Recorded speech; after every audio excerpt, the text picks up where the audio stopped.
성경 말씀은 누가복음 2장 1절에서 14절입니다. 한 절씩 교독하시겠습니다. 그때 가이사 아구스토가 영을 내려 천하로 다 호적하라 하였으니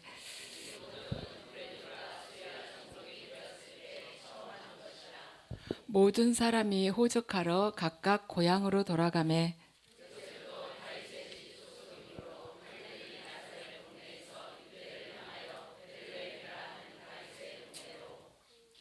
그 약혼한 마리아와 함께 호적하러 올라가니 마리아가 이미 잉태하였더라. 첫 아들을 낳아 강보에 싸서 구유에 뉘었으니 이는 여관에 있을 곳이 없음이러라.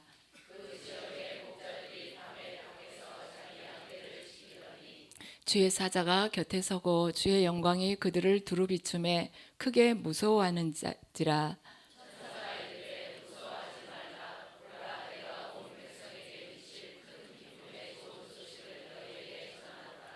오늘 다윗의 종래에 너희를 위하여 구주가 나셨으니 곧 그리스도 주시니라.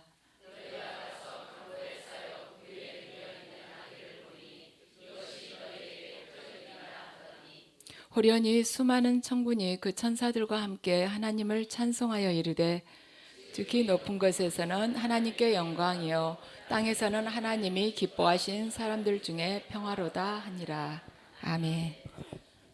주님께서 우리들에게 주신 가장 큰 선물이신 예수님, 그분의 은혜가 여러분들 가정에 넉넉하게 넘치도록 부어주시기를 축복합니다. 오늘 아침에 이렇게 가만 예수님의 탄생에 대해서 가만 생각을 이렇게 하게 됐는데, 정말 어마어마한 일, 사람의 이 생각으로는 상상할 수 없는 그런 일이구나. 어떻게 피조물을 지으신 그분이 스스로 피조물이 되셔서 우리들의 모습을 취하시고 또 우리들이 손에 죽임을 당하셨는가. 그러한 참 큰 메시지가, 그리고 정말 이 모든 것들이 은혜다 하는 그런 마음이 가슴속으로 벅차게 들어왔습니다. 오늘 본문은 예수께서 아버지 어머니가 호적 정리를 하러 예루살렘에 가게 되었는데 거기서 탄생하셨다는 그런 내용입니다. 근데 굉장히 사회적으로 정치적으로 어지러울 때 예수님께서 탄생을 하셨습니다. 1절에서 5절까지를 보면 가이사가 아우구스토가 천하로부터 다 명을 내렸는데 호적 정리를 하라는 거예요. 로마 황제는 14년마다 모든 식민지의 남자들에게 14년에 한 번씩 호적 정리를 하라고 했습니다.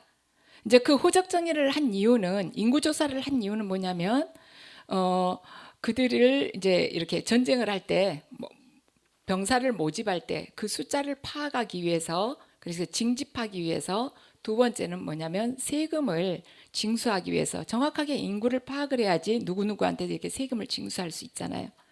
그래서 호적 정리를 하라고 했어요.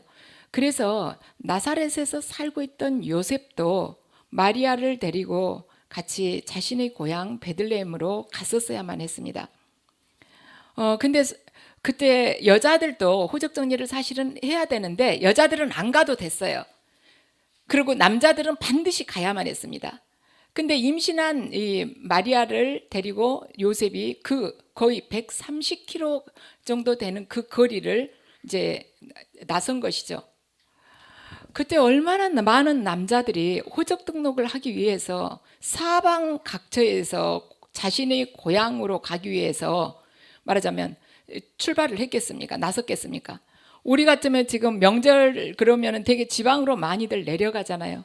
이 자신의 이 때를 생각을 해보면 고향이 뭐 꼭 지방에만 있습니까? 전국 각처에가 있을 거 아닙니까? 그 남자들이 얼마나 동서남북에서 한 사람은 이리 오고 한 사람은 저리 가고 얼마나 오고 가고 많이 했겠습니까? 그런데 이런 대이동이 뭐였냐면 아기 예수가 베들레헴에서 태어나게 하려는 하나님의 섭리였다는 것입니다. 남 보기에는 수많은 남자들이 무질서하게 전국을 누비면서 헤매고 다니면서 자기 고향으로 분주하게 가는 것 같은데 그 많은 군중들이 움직임이 바로 아기 예수를 베들레헴에서 탄생하기 위한 하나님의 섭리라는 것입니다. 사방 각처에서 셀 수 없는 발자국들이 이렇게 찍히면서 스쳐 지나갔지만은 하나님께서는요, 그 많은 발자국 가운데서 요셉과 마리아의 그 발자국을 눈여겨 보셨습니다. 이 시간에는 그 하나님 아버지께서 예수 그리스도의 탄생을 통해서 예수 그리스도께 두신 그 비전에 대해서 말씀을 드리고자 합니다. 미가서 5장 2절 말씀을 보면 베들레헴 에브라다야, 너는 유다 족속 중에 작을지라도 이스라엘을 다스릴 자가 내게서 내게로 나올 것이라. 그의 근본은 상고의 영혼에 있느니라. 이 상고의 영혼에 있다는 것은 그의 기원은 아득한 옛날 태초까지 거슬러 올라간단다, 이런 뜻입니다. 이처럼 하나님께서 구속사를 하나하나 성취해 나가실 때는 세상의 역사를 통해서 하나하나 운행을 해 가십니다. 그런데 하나님의 보이지 않는 그 손길이 우리는 육의 눈으로 보이지 않기 때문에 잘 깨닫지를 못한 것이죠. 그래서 세상의 모든 역사는 사람의 힘이나 능력에 의해서 이루어지는 것이 아니라 역사의 주관자이신 하나님의 섭리로부터 이렇게 흘러나온 것입니다. 그래서 영국의 역사 아놀드 토인비는 이렇게 말을 했습니다. 세상의 역사는 교회를 축으로 도는 바퀴이다. 이렇게 바퀴가 동그랗게 이렇게 돌아가잖아요. 근데 그 제일 가운데에 있는 게 축이지 않습니까? 이렇게 우리 이렇게 자동차도 이렇게 축이 이렇게 자동차 밑에 이렇게 있으면 양쪽에 그 축을 중심으로 해서 바퀴가 이렇게 굴러가잖아요. 긴 쇠같이 철로 된 게. 그런데 바로 세상의 역사의 그 축은 뭐냐면 바로 교회라는 것입니다. 제가 고등학교 때는 교회를 다니지 않았어요. 근데 그때도 뭐라고 이야기를 했냐면, 제가 고등학교 들어갔을 때 아이들 사이에서 하는 이야기가 친구들 사이에서 하는 이야기가 뭐냐면, 기독교에 대해서 알지 못하면 세계사 공부가 어렵다고들 이야기를 했어요. 저는 그때는 이제 어떤 의미인지 잘 몰랐습니다. 그런데 이 세계사를 제대로 하려면은 기독교 역사에 대해서 알아야 된다고 아이들 사이에 그 고등학교 1학년에도 그런 이야기를 했습니다. 그래서 이 세상의 역사는 하나님 중심으로 이렇게 돌아가고 있다는 것입니다. 그래서 우리는 세상 산다는 것이 굉장히 복잡하고 어쩔 때는 미래가 불투명한 것 같고, 정말 얽히고 설킨 이 실타래처럼 얽히고 설킨 이 속에서 뒤죽박적인 것 같고 질서도 없는 것 같고 끝이 보이지 않는 이 인생 가운데서 우리는 누가 조연이고 누가 주연인지를 사실은 그 당시에는 잘 모를 수 있습니다. 근데 죽은 후에 천국에 가면 확실하게 알겠죠. 이 땅에서 우리가 보기에는요, 사는 동안 보기에는 돈 더 많은 사람이 주연 같고, 또한 더 높이 올라가고 더 크게 다스리는 사람이 주인공처럼 보입니다.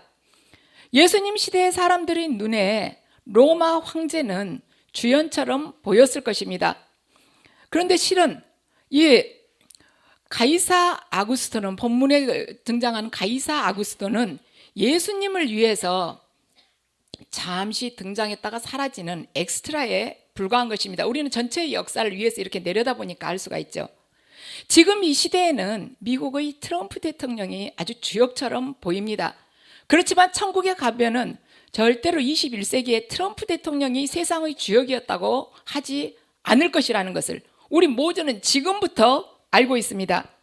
또 직장이나 교회에서도 권세를 가지고 지시하는 사람이 주연처럼 보여요. 직장 상사도 그렇고 영적 지도자로 세워놓은 그 사람이 주연처럼 보입니다. 그렇지만 우리는 출애굽을 가만 기억해 보면 하나님의 역사는 그것이 아니라는 걸 알 수가 있어요. 바로 왕과 모세의 관계를 가만 보면 바로 왕이 한마디 하면은 모세와 그 200만의 이스라엘 백성들이 꼼짝을 못해요. 바로 왕이 주인공 같습니다. 그렇지만 그것이 아니에요. 그래서 하나님의 눈으로 봤을 때는 오히려 세상 속에서 다스리는 자가 조연일 수 있고, 또한 그 다스림을 받는 자가 주연일 수 있다는 것입니다. 하나님의 관점으로 볼 때 주연은 누구냐? 바로 하나님의 말씀에 항상 순종하는 자에게 주어진 배역이 바로 주연입니다. 그래서 우리들도 우리들도 믿음 생활하면서요, 나는 항상 남 밑에서 정말 하찮은 일만 하지 어디 눈에 띄도록 나서지는 못해봤어, 이런 생각이 들 수 있지만, 내가 내 삶 속에서 아주 작은 것처럼 보이는 그 일이라도 하나님의 뜻대로 기쁘게 순종하면서 하게 된다면 하늘나라에서는 반드시 주현이 된다는 것입니다. 그래서 하나님은 하나님의 사람을 중심으로 모든 역사의 흐름을 준비하고 계십니다. 그러므로 세상이 어지럽고 미래가 불분명하게 보일수록 더 기도하면서 단순하게 하나님 말씀만 계속 붙들고 걸어가야 돼요. 복잡하면 복잡할수록 세상 속에서 금방이라도 내년에 어떻게 될지 다들 지금 우리나라에 대해서 우려를 하고 있죠. 내년은 더 힘들어질 거라고. 작년에 그랬습니다. 작년보다 2019년도는 더 어려워질 거라고 그랬어요. 그런데 지금 올해는 뭐라고 그러냐면 2020년도에는 더 힘들어질 거다, 이렇게 암울한 기대를 하고 있는 것입니다. 그렇게 복잡하고 정치적으로도 힘들고 경제적으로 어려운 이럴 때일수록 더 기도하면서 아주 단순하게 영원하신 이 진리인 이 하나님 말씀만 붙들고 걸어가게 된다면 우리가 흔들림이 없을 것입니다. 그렇지만 세상의 조리에 우리들이 휩쓸리게 된다면 돛이 없는 배처럼 계속해서 정처 없이 방황을 하게 될 것입니다. 오늘 6절과 7절 말씀을 보면, 거기 있을 그때에 해산할 날이 차서 처다들을 낳아 강보로 싸서 구유에 뉘었으니 이는 여관에 있을 곳이 없음이러라. 여관이 있을 것이 없었다는 거예요. 지금 그러니까 마리아가 해산을 해야 되는데 방한칸이 없는 거예요. 어떤 분들은 또 양부 요셉이 좀 요령 없는 거 아니냐고, 웃돈을 주고 방을 구했으면은 방한칸 얻었는데 그 돈이 없었을 수도 있죠. 이 예수님께서는 하나님의 아들이신데 그분이 탄생을 하신다면 온 세상이 깜짝 놀라야 되지 않습니까? 뭐 하나님의 아들까지 가지 않아도 영국에서 왕세손이 탄생을 했다 해도 그냥 바로 다음 날이면 애기 들고 사진 찍고 그냥 보도가 되잖아요. 그러면서 뭐 몸무게는 몇 킬로다, 뭐 어쩐다 뭐 온갖 옷을 다 입혀가지고, 그리고 그 애가 입었던 옷은 금방 불티나게 팔린다고 하지 않습니까? 세상은 그래요. 세상과 하늘나라하고는 거꾸로입니다. 하나님의 아들이 태어나시는데 머리 둘 것도 없는 거예요. 말 구유에 가서 누워야 했습니다. 그러니까 어떤 학자들이 이렇게도 말을 해요. 이때 이제 목동들이 찾아올 정도면, 밤에 목동들이 찾아올 정도면 아마 들판에서도 좀 가깝지 않았을까, 그러다 보면은 이렇게 동굴 같은 데이지 않을까, 말하자면 이 양이나 가축들을 거기다가 피하게 해놓을 그러한 마구간이라고는 하지만 그런 데 있지 않았을까. 그러면 빛이 하나도 스며들지 않는 곳이었을 텐데, 이런 생각도 합니다. 이렇게 좋지 않는 환경 속에서 태어나셨어요. 우리는 하나님을 믿으면 금방 뭐가 바뀔 줄 알아요. 전지전능하시니까 나의 모든 환경들을 확 바꿔주시겠지. 내가 원하는 대로 바꿔주시겠지. 근데 예수님도 지금 그렇게 태어나시질 못했습니다. 예수님은 그 팔레스타인이라는 그 중동 지역이 아주 작은 마을 베들레헴에서 태어나셨어요. 마구간에서 양부는 목수였습니다. 목수라고 해서 큰 이렇게 제재소나 놔두고 그렇게 전기 톱 놔두고 탁 자르고 가구 착착 만들고 이것이 아니라 그냥 그때 보따리 장사나 똑같았어요. 망치하고 좀 가져와서 나무집 식탁이고 고장 났다면 좀 이렇게 고쳐주고 문 어떤다면 조금 고쳐주고 그 정도였습니다. 그 이스라엘 땅에 나무가 흔하지 않았기 때문에 이제 큰 통나무 갖다가 이렇게 제작하고 그럴 정도가 못 됐어요. 양부가 목수였어요. 요즘 표현으로 보자면 흙수저였습니다. 흙수저로 지금 예수님이 태어난 것입니다. 사람들은 자기 뜻대로 일이 풀리지 않으면 환경을 많이 탓합니다. 내가 좀 더 좋은 부모 만났더라면, 내가 좀 더 좋은 환경에 태어났더라면 이 정도의 내 노력에 훨씬 더 많이 성공할 수 있었을 텐데, 나를 받쳐주는 환경이 근본 자체가 잘못됐기 때문에 내가 시작부터가 이렇게 어렵다, 이렇게 탓하기도 해요. 그런데 예수님만큼 열악한 환경에서 태어난 사람도 드물 것입니다. 그럼 요셉은 어떤가? 요셉은 지금 약혼한 사이인데 마리아가 임신을 했어요. 얼마나 머리가 뜨거웠겠습니까? 그런데 이제 그 마리아가 애를 낳는다는데 여관에 방 한 칸을 얻지를 못하는 것입니다. 그런데 요셉이 만삭된 마리아를 사실은 거기 안 데리고 와도 됐을 거예요. 그런데 마리아 혼자 남겨놓게 되면 동네에서 얼마나 수군거리면서 입방아를 찧어대겠습니까? 우리는 지금 여기 계신 분들은 주님의 뜻을 어느 정도 받으시죠. 그래서 저는 그런 마음이 들었어요. 이걸 준비하면서 요셉이 직선거리로 130km면 굉장히 먼 거리예요.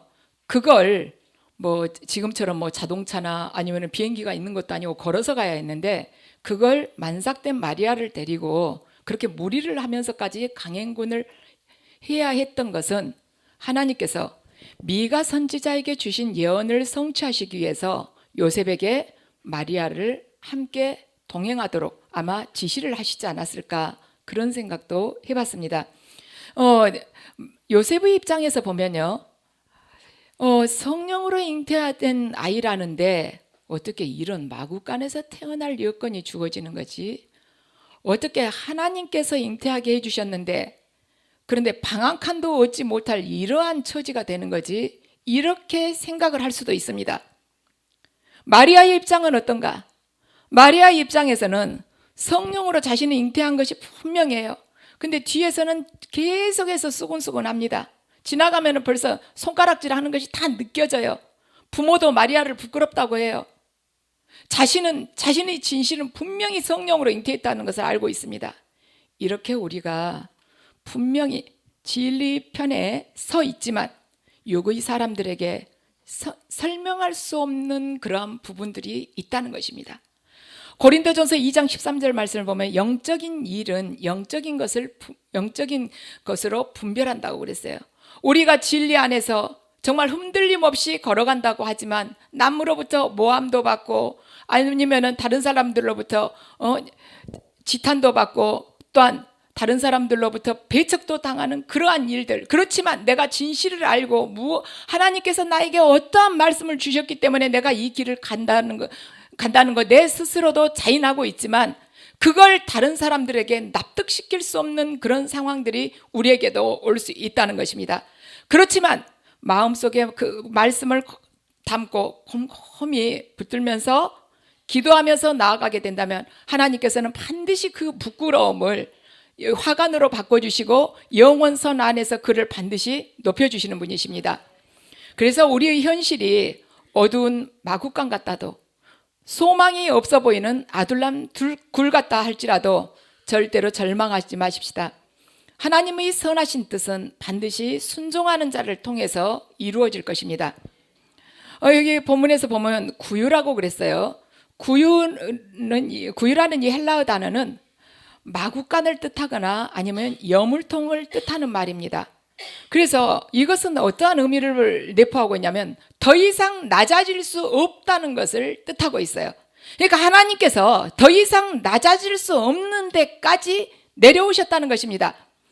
빌립보서 2장 5절 말씀을 보면 너희 안에 이 마음을 품으라 곧 예수 그리스도의 마음이니 그는 근본 하나님의 본체시나 하나님과 동등됨을 취할 것으로 여기지 아니하시고 오히려 자기를 비워 종의 형체를 가지사 사람들과 같이 되셨고 종의 형체를 가져서 사람들과 같이 되셨고 사람의 모양으로 나타나셔서 자기를 낮추시고 죽기까지 복종하셨으니 곧 십자가에 죽으심이라.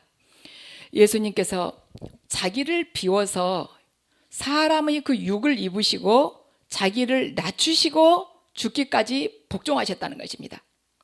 바로 예수님의 그 비우심, 낮아지심, 죽으심이 바로 예수 그리스도께서 성육신하는 바로 의미입니다. 예수 그리스도의 성육신 안에 내포된 의미는 바로 비우심, 자신을 비우심, 낮아지심, 죽으심이라는 것입니다. 그래서 우리들이 예수님을 따르기로 내가 결단했다 하고 내가 나름대로 생각을 하고 있다면 바로 이것은 낮아짐, 내 마음을 비움, 십자가에서 죽기로 했다는 것입니다.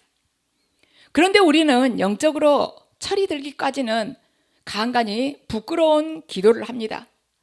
높아지게 해주세요. 넘치게 채워주세요. 이만큼 죽으면 되지 않습니까?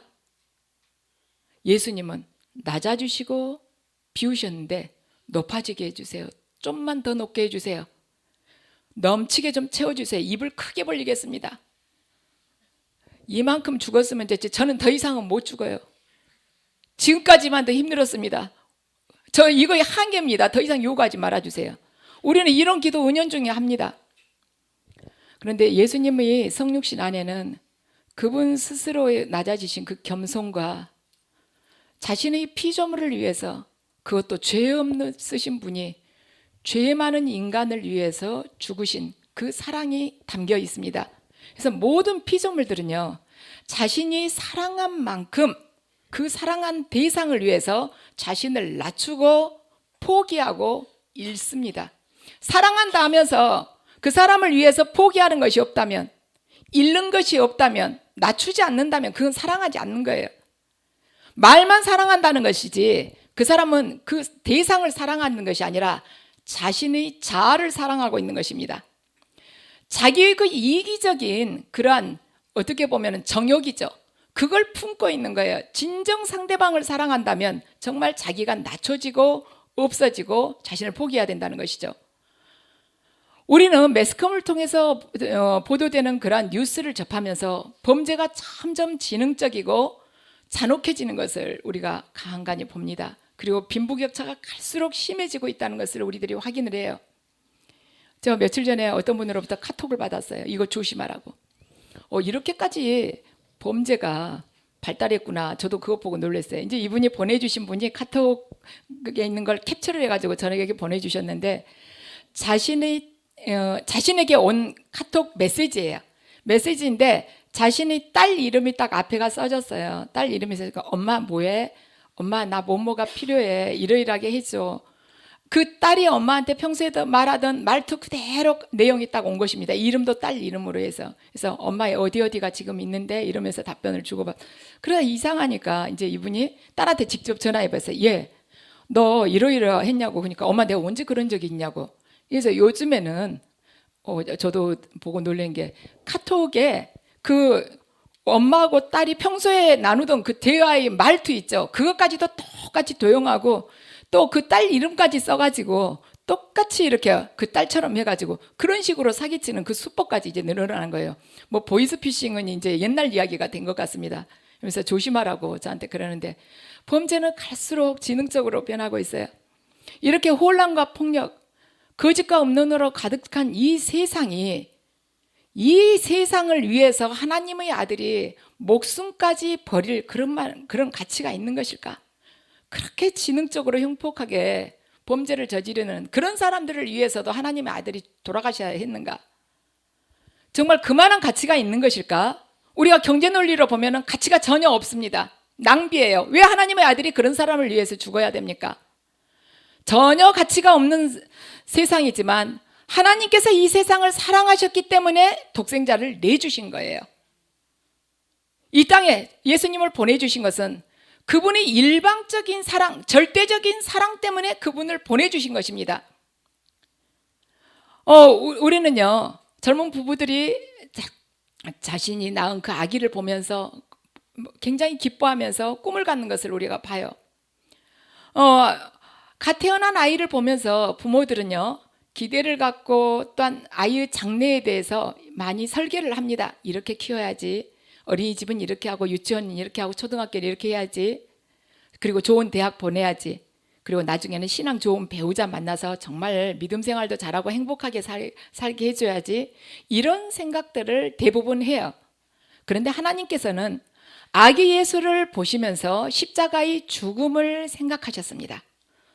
33년 후에는 이 아들을 십자가에서 죽게끔 해야지, 내 아들을 죽여서 모든 이들을 살려야지, 이것이 하늘 아버지께서 품으신 독생자 예수 그리스도에 대한 비전이었습니다. 모든 종교는요, 인간에게 희생제물을 바치라고 그래요. 그렇지만 유일하게 기독교만이 하나님께서 자신을 제물로 바쳐서 희생제물로 삼으신 것입니다. 자신이 희생제물이 된 종교는 오직 기독교밖에 없습니다. 왜 그랬는가? 왜 하나님께서 자신을 제물로 내놓을 수밖에 없는가? 그것은 그를 믿는 자마다 멸망하지 않고 영생을 얻도록 하기 위함이었습니다. 예수님께서 사신 33년 그 하루하루는 십자가를 향해서 나아가는 길이었습니다. 2000년 전 예수님은 이 땅에 잠시 방문하여서 하나님의 뜻을 이루셨습니다. 그 예수님께서 하나님의 가장 큰 선물이 되셔서 지금 우리들 각자 안에 지금 거하신 것입니다. 우리는 여러 가지 받기를 원해요. 주님 이것도 해주세요. 내년에는 꼭 이렇게 되길 원합니다. 이러한 말하자면 소망이 있죠. 그런데 가장 큰 선물이 뭐냐면 바로 예수 그리스도를 그분을 우리에게 주신 것입니다. 하나님께서 아기 예수를 보시면서 십자가의 그 표대와 이렇게 딱 겹치는 거 오버랩 되듯이 아기 예수를 딱 보시면서 십자가와 딱 겹치게 됐어요. 오버랩 됐습니다.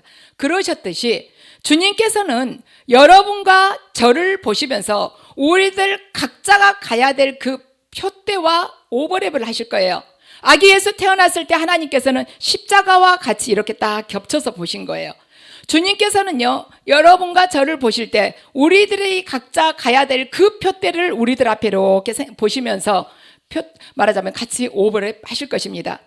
예수님은 인간의 역사를 그리스도의 전과 후로 나누는 분기점이 되셨습니다. 믿는 자든 믿지 않는 자든 예수님의 탄생을 기점으로 해서 AD와 BC로 이렇게 나누어진다는 것을 다 인정을 하고 있어요. 하나님께서는 제자로 부르심 받은 모든 이들이 사람들의 삶을 결단하고 그들을 변화로 이끄는 분기점이 되기를 원하십니다. 하나님께서는 우리들 각자가요, 다른 사람들의 삶을 변화시키는 분기점이 되기를 원하세요. 누가복음 12장 8절을 보면 내가 너희에게 말하더니 누구든지 사람들 앞에서 나를 시인하며 인자도 하나님의 사자들 앞에서 그를 시인할 것이요 사람들 앞에서 나를 부인하는 자는 하나님의 사자들 앞에서 부인을 당하리라고 그래요. 내 자신이 예수님에 대해서 무엇을 생각하고 그분을 어떻게 바라보고, 그러니까 어떤 시각으로 그분을 바라보고 어떤 반응을 하느냐에 따라서 영원한 내 운명이 결정이 된다는 것입니다. 예수님께서 시인을 해주시느냐 시인해 주시지 않느냐 이것이 결정된다는 것이에요. 내가 주님을 어떠한 마음으로 바라보느냐는 것입니다. 내가 부족한 것을 채우기 위한 하나의 대상으로 바라볼 것이냐, 아니면 그분께서 나에게 주신 그 표대를 내 인생의 목적으로 두고 바라볼 것이냐에 따라서 주님께서 나를 시인해 주실 수도 있고 부인하실 수도 있는 것입니다. 주님께서는 우리들 안에 계신 그분을 만인들이 보고 온전한 선택, 진리의 길을 선택을 하기를 원하시고 있습니다. 그래서 우리들 모두는 이렇게 교차로가 있으면요, 그 갈림길의 역할을 해야 되는 거예요. 교차로. 지금 여기서 어떻게 갈 것이냐, 여러분과 제 안에 계신 예수님을 보고요, 믿지 않는 자들이 어떠한 길을 분명하게 선택을 할 것인지, 명암을 분명하게, 진리 안에서 그 명암을 분명하게 찾아가는 그러한 분기점, 바로 갈림길이 되기를 원하시는 것입니다. 그래서 무턱대고 그냥 막연하게 살아가는 그러한 자가 아니라 직선 도로에서 그냥 계속 더 달리세요 하는 그런 표지판이 아니라 여러분들과 저희 삶 속에서 나타나신 그 예수님을 보고 수많은 자들이 인생이 변화되고 그 변화된 인생을 통해서 하늘나라가 창조되는 그러한 역사가 일어나기를 원하시는 것입니다. 그래서 오늘 주님의 탄생을 우리가 기점으로 해서 우리들을 통해서 하나님께서 품으신 그 비전이 하나님께서 우리의 삶을 보실 때마다 함께 오버랩이 돼서 모든 자들이 인생이 우리를 통해서 변화되고 예수 그리스도 안에서 참 생명을 얻으면서 그들 또한 다른 사람들을 변화시키는 그러한 생명의 통로가 되는 삶, 그러한 삶의 그러한 증인이 여러분들 모두가 되시기를 축복합니다. 그래서 여러분 다시 한번 주님의 그 탄생을 축하드리며 여러분 안에서 오늘 이 시간을 통해서 예수 그리스도께서 더 승해지시고 여러분 안에 그 예수를 다른 모든 이들이 보고 주님을 찾아서 주님 앞에 무릎 꿇는 그러한 귀한 하루가 되시기를 주님의 이름으로 축원합니다.